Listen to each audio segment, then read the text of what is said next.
करते हैं तो उसमें एकाग्रता अधिक समय तक नहीं रहती है, तो उसके लिए क्या अभ्यास करना चाहिए? आपसे बहुत अच्छी यही समझ। नमोस्तु अच्छे से। क्या है, अधिक समय तक एकाग्रता रहे। हेलो,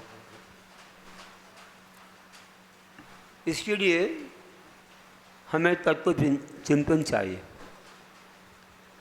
क्योंकि मन को शून्य नहीं किया जा सकता। मन को शून्य नहीं किया जा सकता, इसलिए मन को विषय देना जरूरी है। अगर धर्म का विषय देंगे तो मन वहाँ टिकेगा, और नहीं दिया तो वो बाहर भाग जाएगा। जैसे बच्चे को घर में खिलौना मिले तो उसमें रमता है, और नहीं दिया तो वह बाहर भागता है। कभी तो नाक कान पकड़ता है, बाल पकड़ता है किसी के, कभी आग भी पकड़ ले कि उसे कुछ चाहिए। जैसे बच्चे का मन बिना खिलौने का नहीं लगता,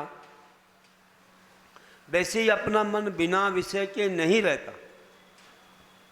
इसलिए उसको अधिक से अधिक तत्व चिंतन की जरूरत है। जितना ज़्यादा हम स्वाध्याय करेंगे, जितना ज़्यादा अपने दिमाग में धर्म की बात को भरेंगे, और जितनी कम उम्र से भरेंगे, जितने ज़्यादा सत्संग में रहेंगे, अच्छे लोगों के बीच रहेंगे, तत्वार्थी लोगों के बीच रहेंगे, गुरुओं के बीच रहेंगे, और जहाँ पर अध्यात्म है, साधना की बात है, वहाँ रहेंगे तो मन उतना धर्म में रमेगा। अगर मानो कि जहाँ विषयों की चर्चा होती होगी, जहाँ पर आहार वगैरह की बिकताएँ होती होंगी, जहाँ पर हंसी मजाक होते होंगे, जहाँ पर संसार की चर्चाएं होती होंगी, जहाँ परिग्रह और पापी पाप जहाँ पर भरा होगा, तो वहाँ तो किसी का भी मन उसी में भटक जाएगा, फिर वो अपनी ओर नहीं आएगा। तो हमें आर्तलोक ध्यानों से दूर होना है, उसी का नाम धर्म ध्यान है। और जितना उत्कृष्ट हो, आज्ञा विचय, अपाय विचय, विपाक विचय, संसार विचय मुनियों को होता है। उसमें जो है वह, जैसे हम बोलते हैं संसार विषय में पिंडस पदस रूपस रूपाती ध्यान आते हैं। पदस्थ ध्यान में अनेक प्रकार के मंत्रों का ध्यान है। पंडित शिशोर छप्पन चतुर्दुग मेघम से जब जाए है, परमेठी वासियानम अन्नम से गुरु भय सेन। ये तो हैं ही सब 35 आदि, लेकिन जो गुरु कह दें वो भी एक मंत्र है। कह दें निस्संग हम जिनानम जपो, मैं निस्संग होता हूँ, हे भगवान मैं निस्संग होता हूँ, मैं निस्संग हूँ। पूजा पवित्र भगवान मनों में, हे भगवान मेरा मन पवित्र हो, पुनीत हो। ऐसे कोई मंत्र दे सकते, एक गाथा, एक श्लोक का एक चौथाई भाग दे दिया, वो मंत्र बन गया। ये है अन्य गुरु, अन्य जो कोई भी मंत्र अब गुरु दे दें, वही श्लोक हो, गाथा हो, या कुछ भी हो, एक वाक्य भी क्यों ना हो, तुष्माश भिन्नम, वो भी एक मंत्र बन जाता है। तो ये है। तो कहने का अर्थ है कि जो लोग कम उम्र में धर्म क्षेत्र में आ जाते हैं, तो ज़्यादा से ज़्यादा उनका समय धर्म में जाता है, संसार की बातें भूल जाते हैं, मोह की बातें भूल जाते हैं, घर परिवार को इतने भूल गए, ज़्यादा उन्हें संबंध जोड़ भी नहीं पाया, ज़्यादा रिश्तेदारियाँ कोई बढ़ा ही नहीं पाई, और जो था उसको भूल गए। अब देख लो आप कितना मन धर्म में रमता है, बहुत जल्दी लग जाता है। और ज़्यादा टेप रिकॉर्ड में ज़्यादा भर गया हो, ज़्यादा वैसी कैसेट वैसे भर गई हो, उससे तो वो फिर बाद में रिवर्स फॉरवर्ड होती है। इसलिए इसमें जितना अधिक धर्म का भरा होगा उतना ज़्यादा मन टिकेगा।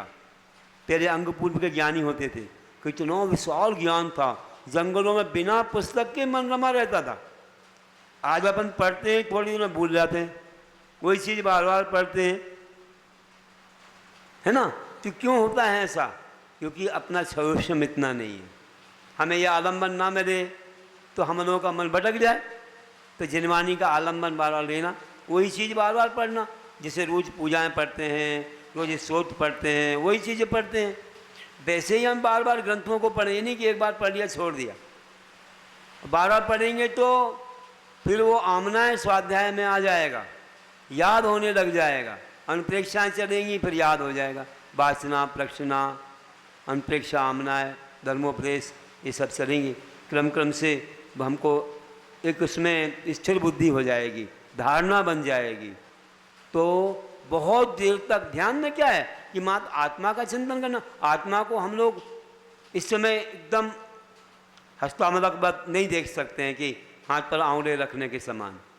ये प्रत्यक्ष ज्ञानियों का है। हमको तो कोई ना कोई तत्व में मन लगाना पड़ेगा। जो भगवान ने कहा आत्मा का स्वरूप, उसमें मन लगाना पड़ेगा। तो हमें स्वाध्याय चाहिए। भूल जाते हैं अनेक तरीक़ों से। अब वही आटा है, उसी से तुम कितने पदार्थ बनाते हो, रोटी, पूड़ी, उसी से खाजा, उसी से ना जाने क्या क्या। आटा तो वही है, गेहूँ वही है, लेकिन अलग अलग का स्वाद आइटम का अलग अलग है। वैसे ही ग्रंथ तो तत्व तो वही है, लेकिन प्रस्तुत करने का तरीका। घर में 4 बहुएं, चारों बहुएं का अलग अलग खाओगे तो अलग अलग स्वाद आएगा।